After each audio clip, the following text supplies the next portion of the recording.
আসসালামু আলাইকুম। হযরত আবু সালেহ মুসা জঙ্গি রাদিয়াল্লাহু তাআলা আলাইহি ছিলেন একজন ফরেজগার ব্যক্তি। তিনি এক নদীর কিনারায় বসবাস করতেন। যুবক বয়সে দিনমজুরি করে সংসার চালাতেন। কখনো তিনি হারাম জিনিস ভক্ষণ করতেন না। সবসময় তিনি আল্লাহর সন্তুষ্টির জন্য ইবাদত করতেন এবং সৎ পথে থাকতেন। হঠাৎ তিনি একদিন অসুস্থ হয়ে পড়লেন। একদিকে পেটের ক্ষুধা ও অন্যদিকে শরীরের অসুস্থতা তাকে চিন্তিত করে তুলল। আসলে এটা ছিল আল্লাহ তাআলার পরীক্ষা। একদিন তিনি কাজের প্রয়োজনে রওনা হলেন। যেতে যেতে তিনি কোনো এক নদীর কিনারায় গিয়ে হাজির হলেন। তিনি কয়েকদিন অনাহারে থাকার কারণে ক্ষুধার্ত ও তৃষ্ণার্ত হয়ে পড়েছিলেন। তাই তিনি সেখানে বিশ্রাম নিচ্ছিলেন।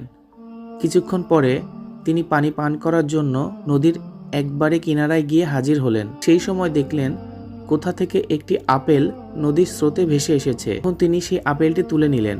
ক্ষুধার যন্ত্রণাটি এত বেশি তীব্র হয়েছিল যে সে কোনো কিছু চিন্তাই করলেন না। ক্ষুধার্ত থাকার কারণে তিনি আপেলটি খেয়ে পেট ভরে পানি পান করলেন। অতঃপর তিনি আল্লাহর শুকরিয়া জানালেন। কিন্তু হঠাৎ তার মনে পড়ল যে এই আপেলটি তো তার নয়, কোনো এক অজানা ব্যক্তি তাকে জিজ্ঞাসা না করেই খেয়ে ফেলা মানেই তো চুরি। তাই তিনি মনে মনে বলতে লাগলেন, হে আল্লাহ, আমি ক্ষুধার কারণে আপেলটি খেয়ে ফেলেছি। না জানি এই আপেলটি কার। এখন আমার কি হবে?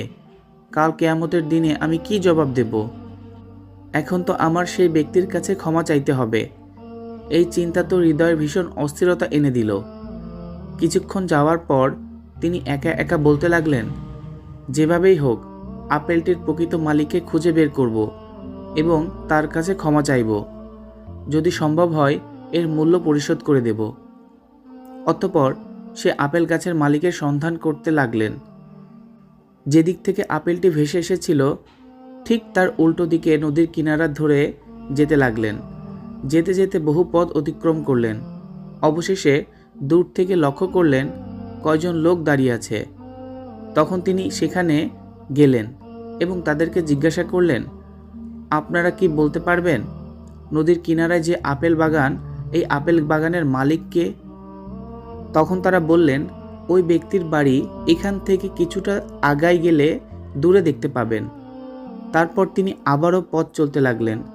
কিছু দূর আসার পর নদীর কিনারায় একটি আপেল গাছ দেখতে পেলেন। এটা দেখে তিনি এগিয়ে গেলেন। দেখলেন একজন ব্যক্তি বসে আছে। তখন তাকে সালাম দিয়ে বললেন, আচ্ছা, এই গাছটা কি আপনার? লোকটি বলল, না, এই গাছের মালিক আমি নই। ওই যে দূরে বাড়ি দেখা যাচ্ছে, ওইখানে ওই গাছের মালিক আছে। আপনি চাইলে সেখানে গিয়ে তার সঙ্গে দেখা করতে পারেন। তিনি আর দেরি করলেন না। বাড়ির কাছে গিয়ে সালাম দিয়ে বললেন, বাড়িতে কি কেউ আছেন?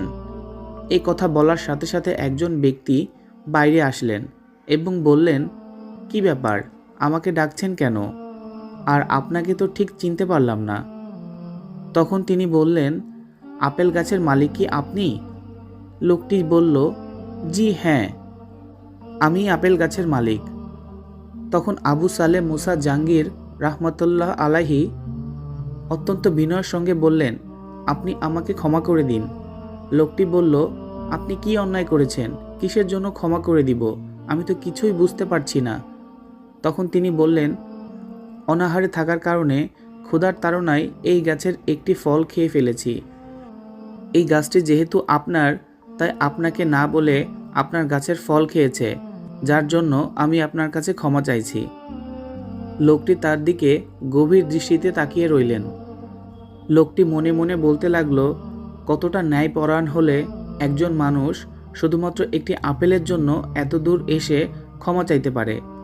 জীবনে অনেক মানুষ দেখেছি, কিন্তু এমন সৎ ভদ্র কখনোই দেখিনি।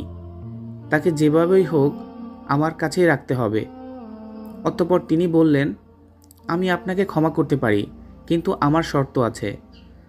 তখন আবু সালেহ জাঙ্গির বললেন, আমি যে কোনো শাস্তি নিতে প্রস্তুত। আপনি যা বলবেন আমি তাই করব। তখন ওই গাছের মালিক মৃদু হেসে বললেন, কয়েক বছর আপনার এই আপেল বাগানে গোলামি করতে হবে। আবু সালেহ জাঙ্গির রহমতুল্লাহ আলাইহি বললেন, আমি যেহেতু অন্যায় করেছি, আল্লাহর দরবারে আমাকে জবাব দিতে হবে, তাই ক্ষমা পাওয়া পর্যন্ত আমি আপনার কথা মেনে নিয়েছি। অতঃপর পরের দিন থেকে আপেল বাগানের কাজে নিযুক্ত হলেন। একের পর এক তিনি কাজ করতে লাগলেন। এভাবে দীর্ঘদিন কেটে গেল। আপেল গাছের মালিক তার রূপে গুণে মুগ্ধ হয়ে গেলেন। তিনি একাকী বলতে লাগলেন, হে আল্লাহ, না জানি এই লোকটি কে। এমন ভদ্র নম্র সৎ মানুষ আমি কখনো দেখিনি। সামান্য একটি আপেল খাওয়ার জন্য যে এত বছর গোলামি করতে দ্বিধাবোধ করল না। তাহলে আল্লাহর কতটুকু ভয়, সে শুধু দুনিয়া নয়, আখিরাতের কথা চিন্তা করে। এভাবেই বহু বছর অতিক্রম করার পর একদিন আবু সালে মুসা জাহাঙ্গীর রহমতুল্লাহ আলাহি তার কাছে এসে বলল, এখন আপনি আমাকে বিদায় দিন, আমাকে ক্ষমা করে দিন, আমি বাড়ি ফিরে যাওয়ার সময় হয়ে গিয়েছে। তখন এই আপেল গাছের মালিক বলল, আমি তোমাকে ক্ষমা করতে পারি, কিন্তু আমার কয়েকটি শর্ত আছে। যদি এই শর্ত তুমি পূরণ করতে না পারো তাহলে তোমাকে ক্ষমা করা আমার পক্ষে সম্ভব নয়। তখন আবু সালে মুসা জাহাঙ্গীর রহমতুল্লাহ আলাহি বললেন, আপনার আরেকটি কি শর্ত আছে? তখন ওই লোকটি বলল, আমার একটি যুবতী বিবাহ উপযুক্ত কন্যা রয়েছে, তাকে তোমার বিবাহ করতে হবে, তাহলেই আমি ক্ষমা করতে পারি। তখন আবু সালে মুসা জাহাঙ্গীর রহমতুল্লাহ আলাহি বলল, যদি বিয়ে করার পরে আপনি আমাকে ক্ষমা করেন তাহলে বিবাহে রাজি আছি।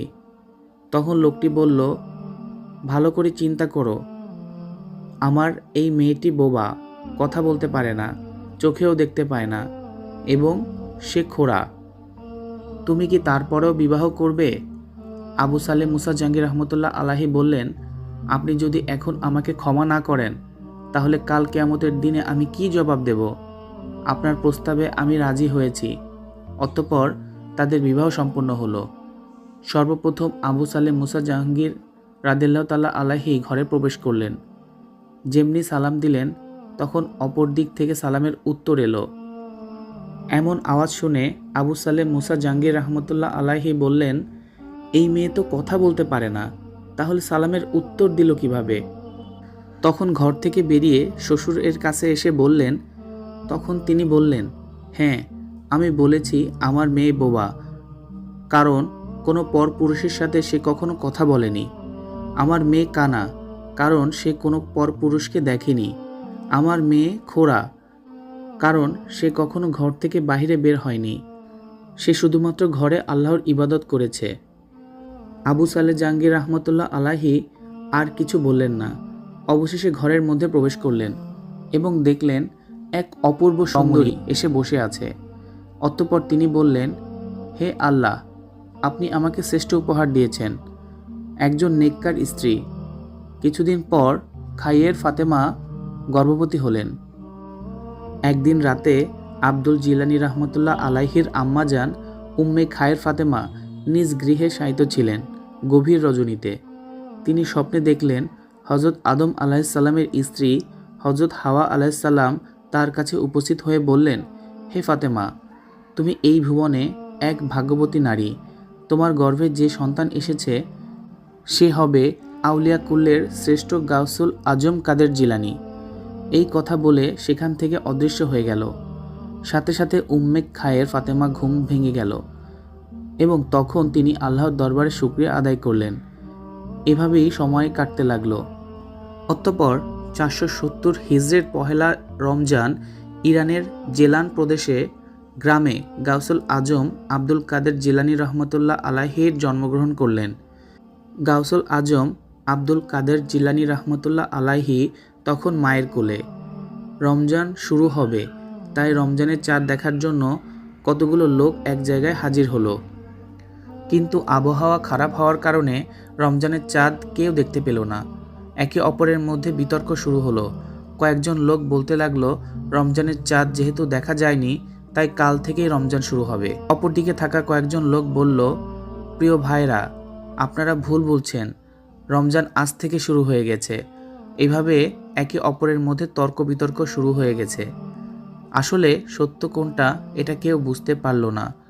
একদিকে গাউসুল আজম আব্দুল কাদের জিলানী রহমতুল্লাহ আলাইহির আম্মাজান ভালোভাবে লক্ষ্য করে দেখলেন যে তার ছোট শিশু ফজরের আজান থেকে মাগরিব পর্যন্ত একবারের জন্য দুগ্ধ পান করেনি এবং দুগ্ধ দিলেও ছোট শিশু গাউসুল আজম আব্দুল কাদের জিলানী রহমতুল্লাহ আলাইহি তা পান করতেন না। তিনি বুঝলেন রমজান শুরু হয়ে গেছে। লিখিত আছে, এভাবে আব্দুল কাদের জিলানী প্রথম রমজান থেকে 30 রমজান পর্যন্ত ফজর থেকে মাগরিব পর্যন্তই কখনোই দুগ্ধ পান করতেন না এবং মাগরিবের পরে আবার দুগ্ধ পান করতেন। এভাবেই ধীরে ধীরে গাউসুল আজম আব্দুল কাদের জিলানী বড় হতে লাগলেন। তখন গাউসুল কাদের জিলানী রহমতুল্লাহ আলাইহি 4 বছর বয়সে উপনীত হলেন। তখন কোরআন শিক্ষার জন্য তার নানা যান একটি হুজুরের কাছে নিয়ে গেলেন। প্রথম দিন হুজুর তাকে পড়াতে শুরু করলেন। হুজুর বললেন, পড়ো আউযু বিল্লাহি মিনাশ শাইতানির রাজিম। এরপরে গাউসুল আজম আব্দুল কাদের জিলানী পড়লেন বিসমিল্লাহির রহমানির রহিম। পড়ার পর 18 পারা কোরআন মুখস্থ করে দিলেন। এটা দেখে সেই হুজুর একেবারে হতভম্ব হয়ে গেলেন।